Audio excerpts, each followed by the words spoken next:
arxadan arxa fonda baxanda da belə bilir ki, Amerikada falan ama ya yox, Frankfurtdayam. Hamıya salam. Kanalımda hamınızı xoş gördüm.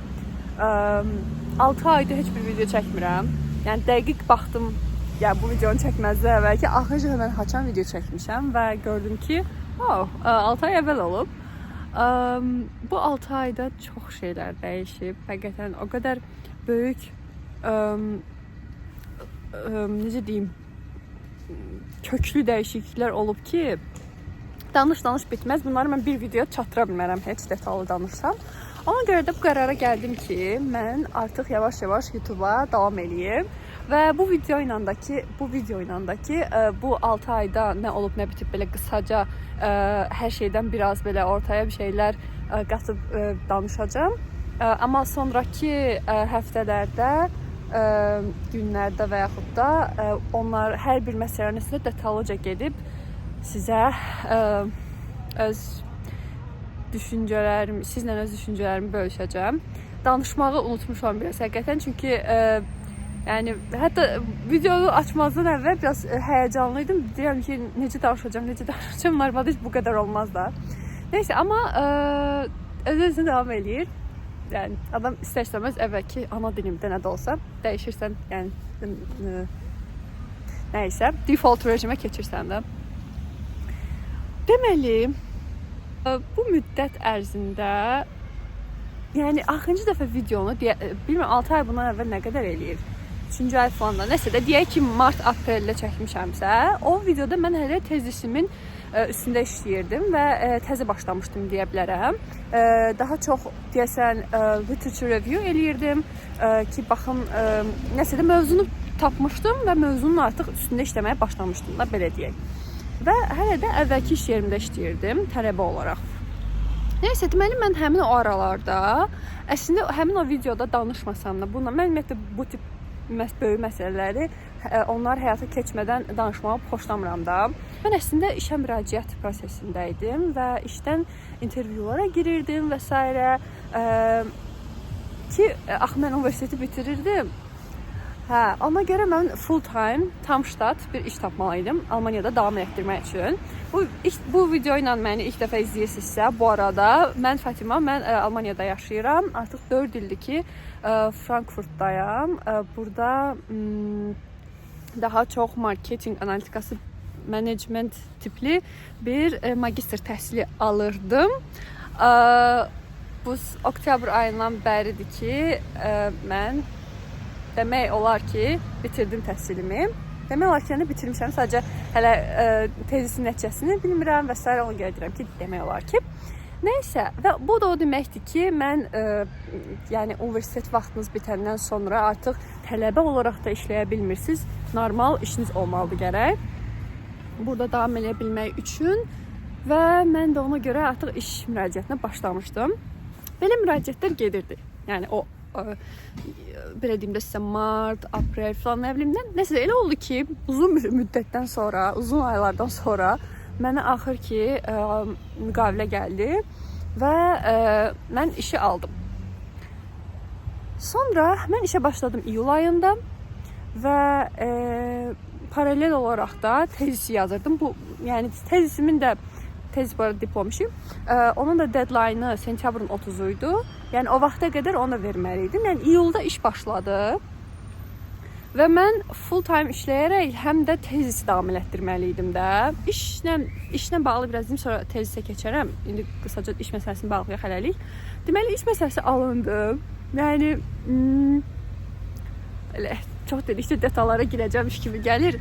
Sadəcə bunu deyim, Alman dilindədir işim. İngilis dili çox da düzdür işlənir təbii ki, amma əsas komanda yoldaşlarımla danışığım Alman dilindədir və bu çox böyük bir şeydir mənim üçün.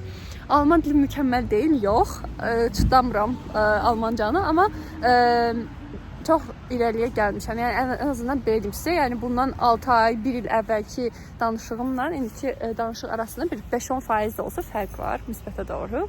Bu çox yaxşı bir şeydir və yəni belə gedir. Ondan sonra sizə deyim tezis məsələsindən. Ayda təsəvvür edin, bu tezisi yazmağı, o məqaləni ümumiyyətlə yazıb axıra çıxartmağı, yəni o müddət mənim üçün çox yaxşı keçdi. Yəni deyim sizə ki, ay stressdən ölürdüm. Ay nə bilim, bilmirdim necə bunu eləyəcəm. Yəni belə olmadı. Düzdür, elə vaxtlar oldu ki, xüsusən də işə başlayandan sonra da, yəni bir avqustun sonu, sentyabrın əvvəli mənim üçün çox çətin idi. Çünki orada bəzi hissələr var idi. Mən o hissələr mənim üçün çox böyük müəmma idi da. Ona görə o hissələr çıxmaq şərti ilə qalan hissələr yəni bir-birimizə yaxşı yola getdik deyə bilərəm də tezislə. Çox çalışdım ki, öz sağlamlığımı əlimdən verməyim. Bilirsiniz, mənim skalyozum var. Dedim, skalyoza görə biraz da bel pisləşməsin. Onsuz da axırıncı dəfə keçən il dekabr ayında mənim belim çox pis ağrımışdı və o vaxtdan bu yana mən əvvəlki kimi hiss eləmirəm belimdə.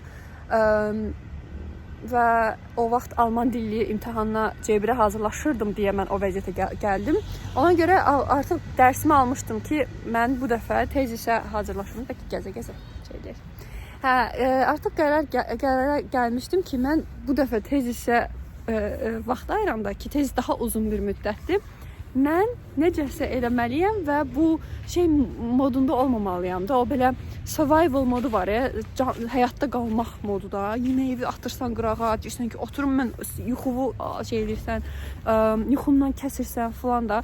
İnanırsınız, mən təbii ki, burada süni intellektin də çox köməyi var. Bunu qətiyyən burada şeyləməyim. Ben bir superhuman, ben bir muhteşem akıllı bir insanım. Her şeyi yaparım, her şeyi bir arada tutarım. Elə deyil. Bugün süni intellektin həyatımızda çox böyük rolu var və biraz ağını da çıxarırıq. Amma belə deyim, ümumilikdə onun çox dəstəyi oldu. Və bəzi şeylər var ki, onları çox qısaldır da. Vaxt daha az gedir. Bunu nəzərdə tutaraq, amma yenə də mən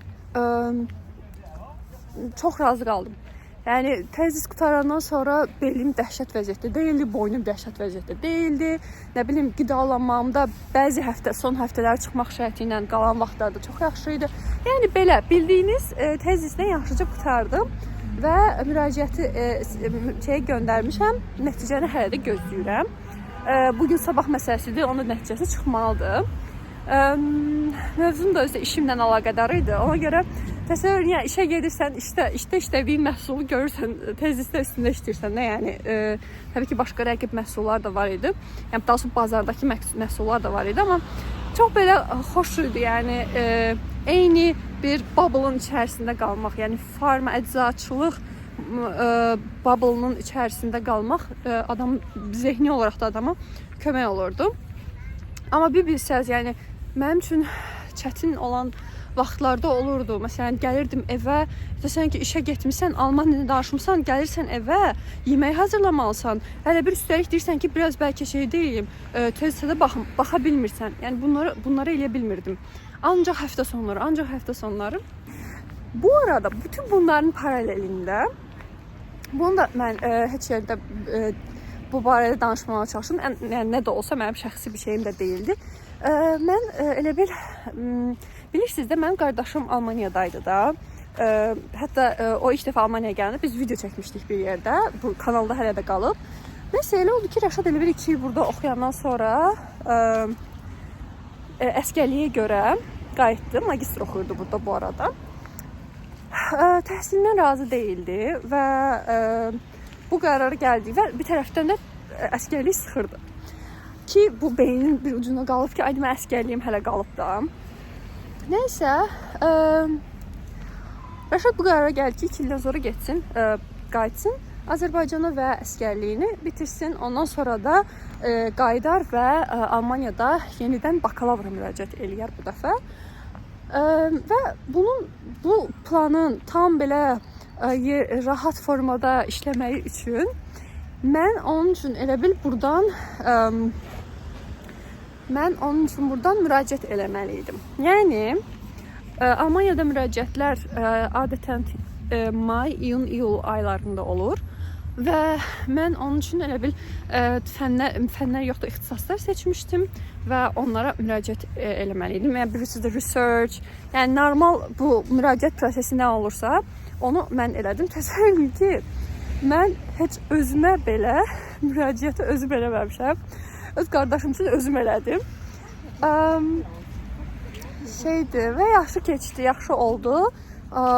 Çox istədiyi yerdən qəbul aldı AI üzrə.